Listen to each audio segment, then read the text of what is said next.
Le nerf facial possède 3 contingents, moteur, végétatif et sensitivo-sensoriel. Le noyau moteur du nerf facial se situe dans la protubérance au niveau de la substance réticulaire grise du plancher du 4e ventricule.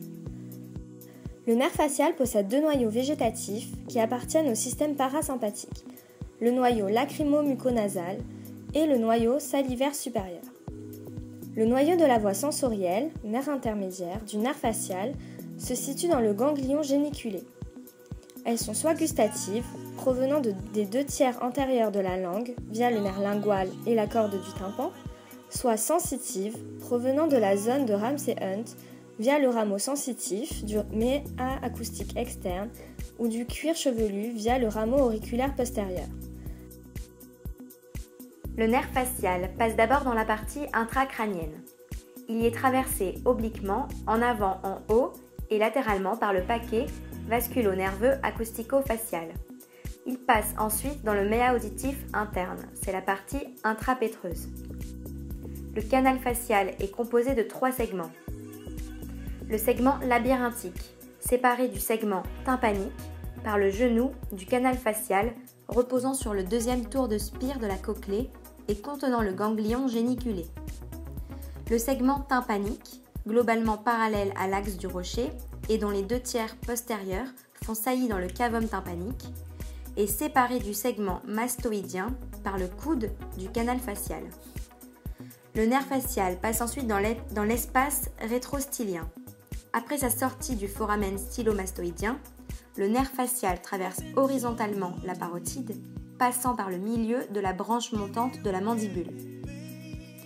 Cette bifurcation donne naissance à différentes branches qui divisent artificiellement la glande parotide en un lobe superficiel et un lobe profond. Les branches terminales du nerf facial. On a les branches temporo-faciales. La branche temporo-faciale est la branche la plus volumineuse. Elle se dirige en haut et en avant vers le col du condyle mandibulaire. On a également les branches cervico-faciales qui se dirigent en bas et en avant. Ensuite, les rameaux collatéraux dans l'espace rétrostylien. Le rameau du méa auditif externe innerve la membrane tympanique et l'auricule.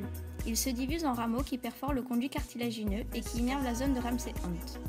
Le rameau auriculaire postérieur a un filet ascendant en arrière du pavillon de l'oreille qui innerve le muscle auriculaire postérieur et supérieur et la peau de la région mastoïdienne. Les paralysies faciales. Elles sont dues soit à une lésion au niveau du noyau du facial dans la protubérance, soit au niveau des fibres nerveuses du nerf facial. Les signes cliniques. Le déficit moteur. L'atteinte du territoire facial supérieur entraîne un effacement des rides du front, un élargissement de la fente palpébrale, une raréfaction du clignement, une impossibilité de relever le sourcil et de plisser le front, un déficit de fermeture de paupières, signe de Charles Bell, ainsi qu'une absence de clignement à la menace et de réflexe cornéen en cas de déficit important, signe de cils de Sook. Le réflexe cornéen est diminué ou aboli du fait de la paralysie du muscle orbiculaire des paupières, innervé par le facial.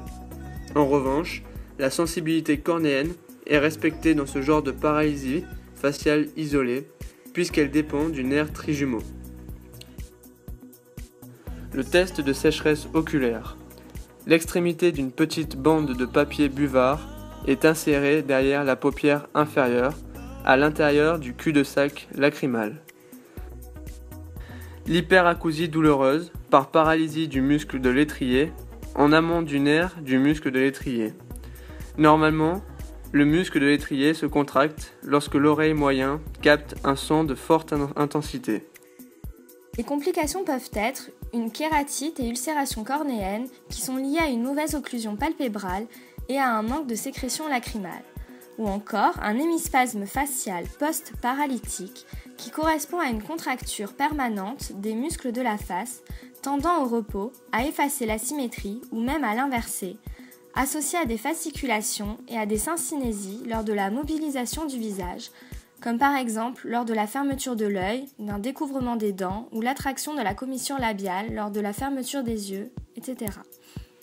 Ce peut être aussi un syndrome des larmes de crocodile qui s'exprime par un larmoiement déclenché lors de la prise d'alimentation lié à une anomalie de trajet des fibres nerveuses lors de la réinnervation lorsque la lésion sèche en amont du ganglion géniculé.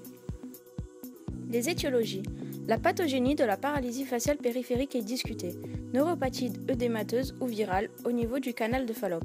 C'est un diagnostic d'élimination.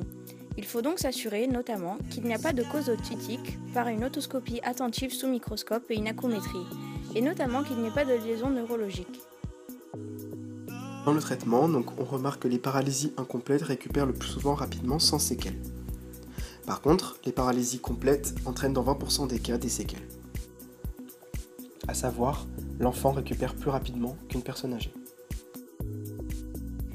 Selon une étude récente du National Institutes of Health, sur des patients atteints d'une paralysie faciale idiopathique, dans laquelle les diamètres des différents segments du nerf facial sont comparés, on observe que le segment mastoïdien est plus étroit du côté de la paralysie que du côté non atteint, alors que les autres segments sont semblables. On comprend donc que l'anatomie et la topographie du nerf 7 au niveau de sa deuxième portion influent sur le côté d'une paralysie faciale. La prise en charge d'un patient avec une paralysie faciale périphérique. Tout d'abord, le patient arrive aux urgences. L'urgence est d'éliminer la pathologie cérébrale ou cérébelleuse, c'est-à-dire une paralysie faciale centrale. On fait des examens neurologiques, des examens complémentaires, tels que la tomodensitométrie cérébrale, donc un angioscanner cérébral ou une IRM. Ces examens nous laissent penser que c'est une paralysie faciale périphérique. L'urgence est donc moindre, le patient est dirigé vers le service ORL. Le but est de rechercher la cause. On va utiliser l'anatomie en suivant donc le trajet du nerf facial, des examens cliniques, des examens complémentaires. Après avoir trouvé la cause de la paralysie faciale périphérique, on propose un traitement adapté. Le suivi du patient et la communication entre les médecins et les ophtalmologues sont très importants pour voir la progression de la maladie.